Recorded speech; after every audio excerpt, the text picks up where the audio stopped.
All right, let's get right into it. Something big is happening with UK taxes over the next few years. I'm talking about a massive reset that's going to affect millions of us. From the money in your paycheck to your house and even your pension, the rules are changing. So we're going to break down exactly what this all means for you. So let's start with a really strange idea. How can a pay rise actually feel like a pay cut? I know, it sounds completely backwards, right? You get a raise, you think you're getting ahead, but because of this hidden little trick in the tax system, that extra cash could mean you have less to spend, and it all boils down to this one thing called fiscal drag.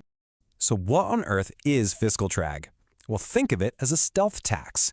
It's when the government doesn't increase the tax-free allowances to keep up with the cost of living. So, as you get a pay rise, maybe just to keep up with inflation, you get pushed into a higher tax bracket. So yeah, you're earning more on paper, but the tax man is silently helping himself to a much bigger piece of the pot. And that's really the heart of this whole thing, the Great Tax Freeze. Seriously, for the better part of a decade, the key numbers that decide how much tax you pay are basically frozen solid. Let's take a look at what that actually does to your take-home pay. Okay, this number right here, this is the one to remember. £12,570. That's how much you can earn before you pay a single penny in income tax. Now, normally, this would creep up over time, but nope. It's been frozen, locked in, until at least 2031. Every pound you make over that, well, that's when the tax clock starts ticking. And, it's not just that personal allowance. Look at this. The whole system is on ice. The basic rate band, the point where you jump to the 40% higher rate, even the national insurance thresholds, they're all stuck. So what does that mean? It means as our wages slowly go up, more and more of us are just naturally going to get pulled into paying higher and higher rates of tax. Okay, but this isn't just about your paycheck. The squeeze is also tightening around your property and your assets. There are some really, really important dates and new rates coming down the line that honestly, if you own a home, rent one out, or plan on selling, you absolutely need to know about. Just look at this timeline. It really shows you how quickly things are changing. First up, April 2025, buying a home gets more expensive as the stamp duty relief drops off. A year later, the tax you pay for selling a business jumps up. And then, in 2027, landlords get hit with a whole new set of higher tax rates. These aren't little tweaks, they're major cliff-edge changes. And this table shows you exactly what's happening to landlords. Starting in April 2027, the tax on rental income is going its own way. It's getting a straight 2% hike across the board. The top rate, a massive 47%. This is a huge shift, making it clear that the government is now taxing property income very differently from other earnings. And for anyone who's an entrepreneur, listen up. This one's for you. That special low tax rate you get when you sell your business, what they call business asset disposal relief. Well, it's jumping from 14% to 18%. To put that in perspective, on a £1 million gain, that's an extra 40 grand in tax you'll pay if you sell after that April 2026 deadline. Ouch. All right, the changes don't stop there. They're also coming for the way we pass on our wealth. For literally decades, things like family businesses and pensions have had these really generous, often unlimited protections from inheritance tax. Well, that's all about to change with new caps and new rules. So here's another one of those big, round numbers, £1 million. But this time, it's not a floor, it's a ceiling. See, it used to be that a family business or a farm could be passed down completely tax-free, no matter how much it was worth. But from April 2026, that unlimited 100% relief gets capped at the first £1 million.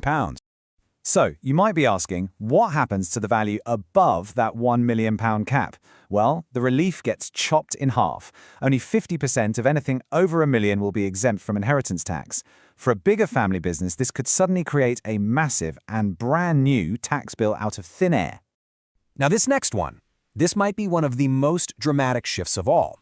For as long as I can remember, pensions have been a key way to plan your estate because they're usually outside of inheritance tax. But from April 2027, that's changing. Any pension savings you haven't used will be pulled into your estate, where they could face a 40% tax hit. And that's before your family even has to think about paying their own income tax on it. Okay, let's switch gears and talk about the world of business. The government is also tweaking the incentives for innovation and how they tax some of those classic employee perks, especially company cars. So that old R&D tax system, which was, let's be honest, pretty complicated, has been swapped out for a new merge scheme. It's basically a 20% credit on your R&D spending. But here's the catch, and it's a big one. That credit gets added to your profits, so you actually pay tax on it. There is a bit of a silver lining, though, for small loss-making companies that are really deep into research.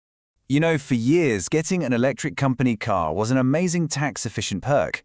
But as you can see from this chart, that tax honeymoon is officially coming to an end. The benefit in kind rate, which is basically the tax you pay for it as a personal benefit, was almost nothing. But now it's set to climb and climb and climb, hitting 9% by the end of the decade. That EV is getting more expensive every single year. And it gets even more complicated if you're trying to choose between taking the company car or just taking a cash allowance instead. There's this rule called OPRA, and basically it means you get taxed on whichever number is bigger, the cash you gave up or the car's official taxable value. But, and this is a huge but, there's a massive exception for low-emission cars.